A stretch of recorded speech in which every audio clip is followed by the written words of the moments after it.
Hello everyone, good morning. Welcome back to my channel. कैसे हैं आप सभी? आई होप आप सभी बहुत अच्छे होंगे। सुबह के 4:30 बजे का ये टाइम है। आज मैं थोड़ा सा जल्दी उठ गई थी।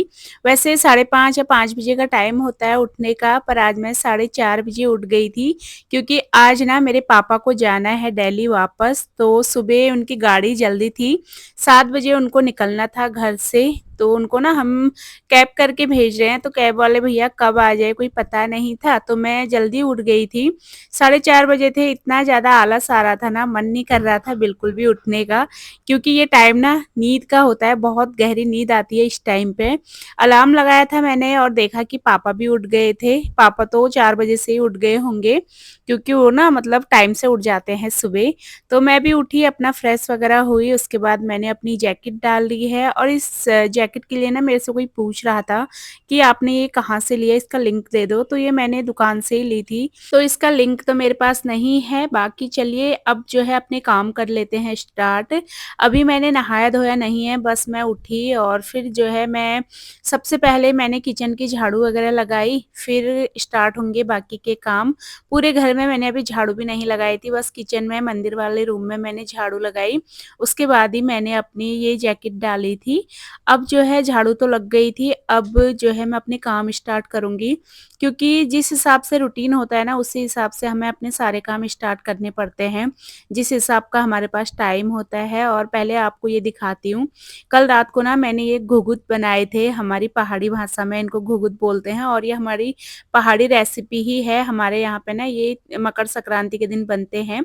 तो उस दिन भी मैंने बनाए थे, वो ख़त्म हो गए थे, तो पापा जा रहे थे आज। तो मैंने सोचा थोड़ा-सा ना वहाँ पे भी भैया के बच्चे हैं, तो बच्चों के लिए मैं बना के दे दूँगी। कल रात ये हस्बैंड जी और मैंने बनाए थे, आटा भी हस्बैंड जी ने ही लगाया था इनका, क्योंकि उस टाइम पे मैं रोटियाँ बना रही थी।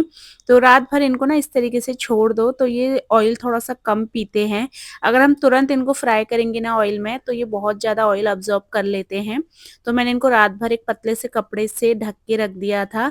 और ये जो सर्कल वाले हैं, ये प्लेट पूरी बिट्टू ने बना रखी है। बहुत सुंदर-सुंदर से शेप उसने बनाए थे, देखिए कितने प्यारे लग रहे हैं ना। तो इनमें इस तरीके से खजूर भी बनाए जाते हैं अलग-अलग शेप के, और ये घुघुत भी बनाए जाते हैं। ये ना घुघुत जो है ये बच्चों को बहुत ज़्यादा पसंद आते हैं, क्योंकि ये गुड़ और आटे से बनते हैं। गुड़ को पहले गर्म पानी में वो करके ना रेसिपी चाहिए होगी तो मुझे बताना, मैं कभी बना के आपको दिखाऊँगी, क्योंकि बच्चे ना इसको बहुत ज़्यादा शौक से खाते हैं। तो इनको फ्राई करने के लिए ऑयल थोड़ा ज़्यादा चाहिए होता है। मैंने कढ़ाई में ऑयल डाल दिया है, अब एक साइड ऑयल गरम होता रहेगा, तब तक मैं सब्जी वगैरह कट कर लूँगी, क्योंकि पापा ने खाने के लिए तो मना बोल दिया था कि मैं खाना खा के नहीं जाऊँगा, इतनी सुबह-सुबह ना भूख नहीं लगती है। तो मैं उनके रास्ते के लिए उनके लिए 2 रोटी, पराठे कुछ भी रख दूँगी। वैसे तो दिल्ली जाने में ज़्यादा टाइम नहीं लगता, 3 साढ़े 3 घंटे ही लगते हैं, पर फिर भी ना पापा को भूख जल्दी-जल्दी लग जाती है। मैंने कहा अगर आपको भूख लगेगी तो आप गाड़ी में खा लेना। तो मैंने कहा पत्ता गोभी की सब्ज़ी आज हम बनाते हैं। पता है पूरा सर्दियों का सीज़न चला गया, मैंने पत्ता गोभी की सब्ज़ी अभी तक नहीं बनाई है, क्योंकि मेरे हस्बैंड ना पत्ता गोभी ज़्यादा शौक से खाते नहीं हैं। तो परसों जब मैं मार्केट गई थी ना, 10 रुपए की एक पत्ता गोभी मिल रही थी, तो मैं एक बड़ी-सी पत्ता गोभी ले आई थी। मैंने कहा पत्ता गोभी जैसे मैं कभी बच्चों के लिए चाउमीन वगैरह भी बनाती हूँ ना, तो काम आती हैं। तो मैंने कहा चलो एक पत्ता गोभी लेके जाते हैं, आज ये मेरे काम आ गई थी सब्जी बनाने के लिए। पत्ता गोभी की सब्जी बनाने के लिए ना अगर आप इसमें कैप्सिकम और थोड़ा-सा मटर वगैरह भी डाल देंगे ना, तो इसकी सब्जी बहुत टेस्टी बनती है। मैं खाली कैप्सिकम ही डालूँगी, मटर अभी घर पे थे नहीं, नहीं तो मटर डाल के भी बहुत अच्छी बनती है पत्ता गोभी की सब्जी। तो देखिए जी मैंने सब्जी वगैरह कट करी, अब यहाँ पे ऑयल हमारा गरम हो गया था, तो इसमें ना ये जो घुघुते मैंने बना रखे हैं इनको हम डाल देंगे, और इनको तुरंत हिलाएँगे नहीं, इनको डाल के थोड़ा देर के लिए छोड़ देंगे मीडियम टू लो फ्लेम पे, और धीरे-धीरे ये पकते रहेंगे। देखिए हल्के-हल्के से सिकना स्टार्ट हो गया है ये। इसमें ना बहुत सारी चीज़ें डाली जाती हैं, जैसे अजवाइन, तिल और सौंफ वगैरह, और सूजी भी डलती है इसमें आटे के साथ। तो ये बहुत ज़्यादा क्रंची बनते हैं, और एक आप खाएँगे ना तो आपको इसका टेस्ट लग जाएगा। मेरे बच्चे तो इनको टिफ़िन में भी बोलते हैं मम्मा हमें 2-4 रख देना, क्योंकि खाना खाने के बाद जैसे कुछ मीठा खाने का मन करता है ना, तो इसमें कोई गलत चीज़ भी नहीं है, आटा सूजी है, बच्चों के लिए अच्छी ही है, तो पेट भी फुल हो जाता है और हेल्दी भी होते हैं, तो बच्चे बहुत खुशी से इनको खाते हैं।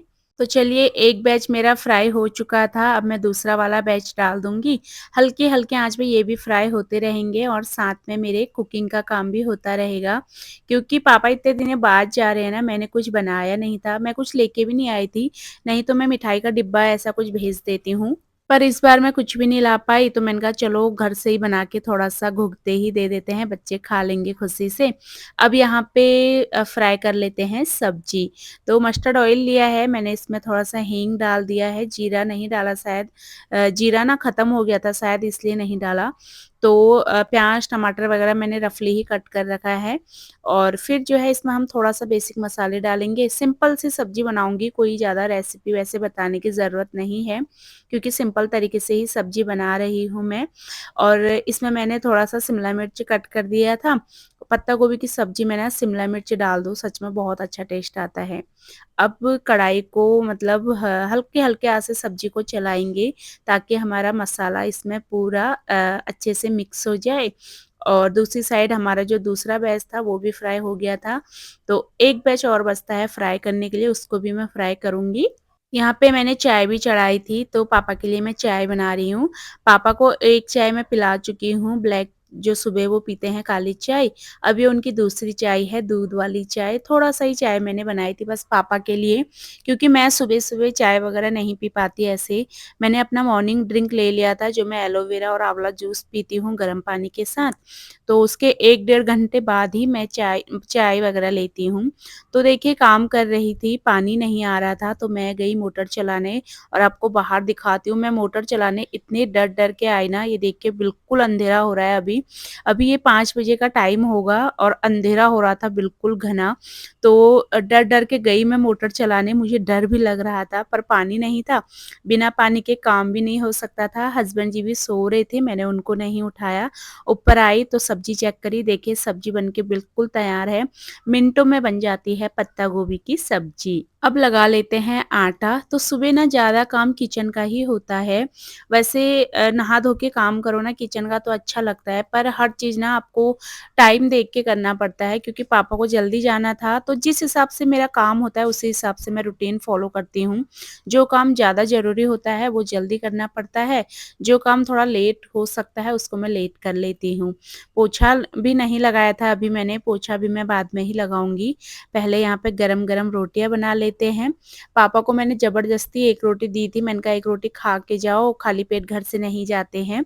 तो 1 रोटी पापा ने फिर खा के गए थे, बाकी 2 ही रोटी मैंने उनके लिए रास्ते के लिए रखी थी। उन्होंने बोला था बस 2 रोटी रखने के लिए क्योंकि उनको ना मतलब खाना कम ही खाते हैं, वो कभी 1 रोटी, कभी 2, कभी 1 और आधी रोटी बस, ज़्यादा नहीं खाते हैं। तो अब देखिए यहाँ पे रोटी भी बन गई है, रोटियाँ मैंने सबके लिए बना दी थी। अब सोचा उठ ही गई हूँ तो क्यों ना एक काम को एक ही बार में ख़त्म करें, बार-बार क्यों काम फैलाना है। तो यहाँ पे सबके लिए खाना भी बन चुका था, रोटी, सब्ज़ी सब कुछ बन चुका था। अभी मुझे बच्चों के लिए थोड़ा सब्ज़ी बनानी है आलू की स्कूल के लिए, तो वो मैं बाद में बनाऊँगी। पहले ही अपने गैस स्टोव को साफ़ कर लेते हैं। वैसे सुबह ना उठने के बहुत ज़्यादा फ़ायदे होते हैं, अगर एक बार आपने बिस्तर छोड़ दिया, तो सुबह उठने के ढेरों फ़ायदे हैं। सुबह उठने का ना सबसे अच्छा तरीका यही होता है, अगर आपने अलार्म लगा रखा है ना, तो आप उसको बैक टू बैक लगाते मतलब बजाते रहिए। वो एक होता है ना रिमाइंडर, थोड़ा-थोड़ा देर में बज जाता है 5 मिनट बाद, मैं तो उसी को लगाती हूँ। तो उस अलार्म को लगाने से क्या होता है ना, चाहे आप कितनी भी कोशिश करो, आपकी नींद बार-बार डिस्टर्ब होती है, फिर तो बिना आलस करे हुए आपको बिस्तर छोड़ ही देना चाहिए। तब जाकर आपके सारे काम ना टाइम से हो भी जाते हैं। बाहर बिल्कुल सन्नाटा हो रखा था और मेरे घर के काम निपटने वाले थे, मतलब सफाई किचन का अगर खाना सुबह का बन गया तो बहुत बड़ा काम हो जाता है। खाना बन गया था, अभी मुझे बस पोछा लगाना है, झाड़ू भी लग चुका था। पोछा लगाने के बाद मैं जाऊँगी सीधा नहाने के लिए, नहाने के बाद होगी दिया बाती, फिर जो है मेरा काम ख़त्म हो जाता है बहुत जल्दी। हस्बैंड जी मेरे 9 बजे जाते हैं, तब तक मेरे काम ख़त्म हो जाएँगे सारे के सारे।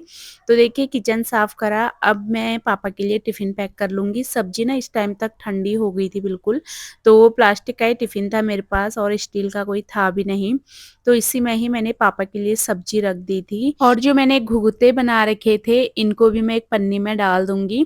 बच्चों को टेंशन हो रही थी कि मम्मा हमारे लिए भी बचा के रखना। बिट्टू ने तो कल रात को ही मना बोल दिया था कि मम्मा जो मेरी बनाई हुई है ना वो मत देना, उनको बस मैं खाऊँगी।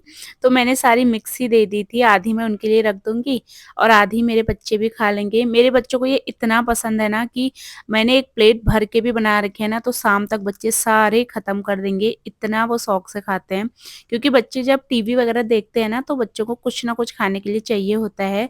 और देखिए मैंने इतने निकाल रखे हैं, इतने घुघुते मेरे बच्चों ने शाम तक खत्म कर दिए थे सारे। और फिर बोल भी रहे थे कि मम्मा फिर से बनाना, तो कभी बनाऊँगी फिर से मैं, बहुत अच्छे लगते हैं ये।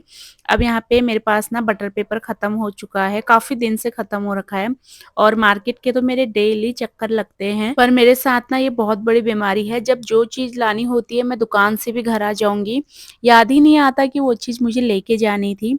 तो देखते हैं कब तक मुझे याद आता है, कब तक मैं ला पाती हूँ। अभी मैंने 2 बच्चों की जो रफ कॉपी होती है ना, उसमें से 2 पेज निकाल लिए थे। उनमें ही मैंने रोटी फ़ोल्ड करके रख दी थी। अब पापा का खाना पैक करेंगे और रख देंगे पापा के बैग में। पापा सुबह 5 बजे से तैयार होके बैठे हैं, मतलब मेरे पापा ना टाइम के बहुत ज़्यादा स्ट्रिक्ट हैं, उनको हर काम टाइम पे करना ही होता है। थोड़ा-सा मैंने आँवले का अचार बनाया था, तो मैंने अचार रख दिया था। क्योंकि जब मैं दिल्ली से आई थी ना, मैं इसमें मिर्ची का अचार लेके आई थी, तो मम्मी उनका बैग टिफ़िन भी था, मैंने सोचा यार खाली टिफ़िन क्या ही देना है, तो मैं क्यों ना इसमें अचार ही वापस त रख दूँ थोड़ा-सा उनके लिए। और बस पापा देख सकते हैं आप, बिल्कुल हर काम परफ़ेक्ट तरीके से होता है, उन्होंने अपना बिस्तर वग़ैरह सब कुछ उठा के अच्छे से करके ही वो सुबह उठते हैं, मेरे को कभी बिस्तर नहीं उठाने देते, खुद से ही वो अपने काम करते हैं। और चलिए जी अब बना लेते हैं चाय, रिलैक्स होके मैं भी 1 कप चाय पीऊँगी अब, क्योंकि काम मेरे सारे निपट गए थे, अभी भी बाहर उजाला नहीं हुआ था। तो आजकल उजाला होते-होते 6:30 तो आराम से बज जाते हैं। तो उजाला होने तक तो मेरे सारे काम हो जाएँगे, अंधेरे में ही मैंने सारे काम निपटा लिए अपने। अब यहाँ पे आती है साफ-सफाई की बारी, तो पापा जिस गाड़ी में उनको जाना था ना, तो हस्बैंड जी ने कॉल करा, फिर वो भैया बोलने लगे कि मैं 8 बजे तक आऊँगा। तो चलिए कोई बात नहीं, वो 8 बजे तक आएँगे, पर किसी को ना इंतज़ार कराना अच्छा नहीं लगता। मुझे तो टेंशन हो रखी थी रात भर कि कहीं गाड़ी आ जाएगी, मैं सोई ना रह जाऊँ, ऐसा फिर ना अच्छा नहीं लगता मुझे। किसी को इंतज़ार कराना अच्छा नहीं लगता है। तो फिर उन्होंने बोला 8 बजे तक आऊँगा, मैंने तब तक अपना सफाई का काम भी कर लिया था। अब मेरे पास काम बचता है नहाने का, और जो है पापा यहाँ पे रेडी हो चुके हैं, टीका वगैरह लगा दिया है पापा ने। तो बस अब उनको ना मैं एक बार सारी चीज़ें उनको समझानी पड़ती हैं, क्योंकि मेरे पापा बहुत ज़्यादा सीधे हैं, बहुत ज़्यादा सीधे, तो उनको ना हर चीज़ अच्छे से समझा के भेजना पड़ता है। और दूसरे के साथ जा रहे थे ना, तो मुझे थोड़ा-सा टेंशन भी था कि कहीं वॉशरूम वगैरह के लिए उतरे, कहीं इधर-उधर ना भटक जाएँ, मुझे डर लगता है बहुत ज़्यादा। वैसे ऐसा तो नहीं होता, क्योंकि पापा ने दिल्ली में बहुत साल नौकरी करी है, पर फिर भी थोड़ा ऐज के हिसाब से ना वो हर चीज़ भूलने लग गए हैं। कोई भी चीज़ रखते हैं फिर भूल जाते हैं, तो मुझे थोड़ा डर था। इसलिए मैं उनको अच्छे से समझा रही थी, वॉशरूम जाओगे तो किसी को साथ लेके जाना और फ़ोन हमेशा देखते रहना, कभी भी फ़ोन करूँगी तो फ़ोन उठा लेना। तो ख़ैर चलिए जी, पापा चले गए हैं, हस्बैंड जी जाएँगे उनको जहाँ पे गाड़ी आ रखी है वहाँ तक छोड़ने, बस हमारे घर के पास में ही आई थी। तो वहाँ तक हस्बैंड जी छोड़ने जाएँगे। फाइनली देखिए यहाँ पे पापा भी जा चुके हैं। इतने दिन साथ में रहे ना, टाइम का बिल्कुल पता नहीं चलता, और आप सबको भी पापा के बिना बहुत बुरा लगेगा, क्योंकि आप सभी लोग मेरे पापा को बहुत ज़्यादा प्यार करते हैं। तो ख़ैर चलिए पापा चले गए हैं, फिर हस्बैंड जी आए, सीधा मैंने बच्चों को रेडी करा। बच्चे भी फिर स्कूल जा चुके थे। अभी मेरा काम था लास्ट, ये कपड़े डाल रखे थे मैंने धुलने के लिए, ये भी मैंने सुबह ही डाल दिए थे। तो कपड़े पापा भी खोल के गए थे जो उन्होंने पहने थे, और हमारे भी कपड़े थे, मैंने नहाया था तो नहाने के भी कपड़े, बच्चे स्कूल गए वो कपड़े, सारे कपड़े हो गए थे। तो यहाँ पे कपड़े भी धुल चुके थे, मैंने पानी से भी इनको निकाल दिया है। अब कपड़ों को डाल देंगे ड्राई करने के लिए। तो यहाँ पे मेरा सारा काम ख़त्म हो जाता है 8:30 बजे तक। हस्बैंड नाश्ता वग़ैरह करेंगे जब तक, तब तक मेरा जो है काम कंप्लीट हो गया यहाँ पे। 8:30 बजे तक सारा रूटीन ख़त्म। जल्दी उठने के ना इतने फ़ायदे होते हैं, हर काम आपका टाइम से हो जाता है। और लास्ट काम बचा है यहाँ पे भगवान जी की पूजा आरती का। तो अब मैं रिलैक्स होके अपना पूजा पाठ करूँगी और फिर जो है नाश्ता करेंगे। और पिछली वीडियो में ना इस मेरे मंदिर के लिए कमेंट आया था कि आपने मंदिर कितने का बनवाया, शायद मेरे कोई न्यू सब्सक्राइबर हैं। तो ये मंदिर ना मैंने घर पे बनवाया है। अगर आप सेम मंदिर खरीदेंगे बना बनाया तो वो आपको 8-9 हज़ार का पड़ जाएगा, पर मैंने घर पे बनवाया है तो ये हमें कम से कम 16 हज़ार का 15-16 हज़ार का पड़ा था, सब कुछ लगा के। जब हमने बाद में सारा सामान की लिस्ट देखी ना तो ये हमें 16 हज़ार समथिंग पड़ा था, क्योंकि पूरा मजबूत मंदिर है, हमने घर पे बनवाया है। बाकी आप खरीदेंगे तो आपको थोड़ा कम का मिल जाएगा। फिलहाल जो है इसी के साथ ही आज की वीडियो को यहीं पे एंड करूंगी मैं। उम्मीद करूंगी आपको मेरा आज का वीडियो भी पसंद आया होगा। अगर आपको मेरा वीडियो पसंद आता है तो प्लीज़ आप मेरे चैनल को सब्सक्राइब कर लेना। मेरी वीडियोस को लाइक और शेयर करना बिल्कुल मत भूलना। मैं आप सबसे मिलूंगी अपनी अगली नई वीडियो में। तब तक के लिए आप सभी लोग अपना ध्यान रखिए, खुश रहिए। Bye bye and take care.